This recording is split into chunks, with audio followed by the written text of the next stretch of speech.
মুখটা বাঁকা হয়ে গেলে বোঝা যায়, হাতটা অসল হয়ে গেলে বোঝা যায়।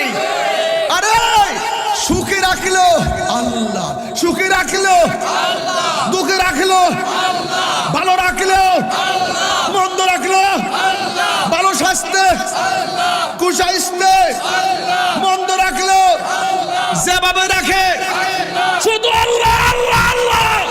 আরে সুখে রাখলো আল্লাহ, দুঃখে রাখলো আল্লাহ, সুস্থ রাখলো আল্লাহ, অসুস্থ রাখলো আল্লাহ, গরিব হলো আল্লাহ, ধনিক হলো আল্লাহ, মধ্যবিত্ত হলো আল্লাহ, অ্যাক্সিডেন্ট করে বললো আল্লাহ, বাঁচাই রাখলো আল্লাহ। আলহামদুলিল্লাহ আলা কুল্লি হাল। ও আল্লাহ, ও আল্লাহ, তুমি যেইভাবে রাখো আমরা সেইভাবে খুশি, সেইভাবে খুশি। তুমি যেমন রাখো সেইভাবে খুশি, ঠিক কি না বলে?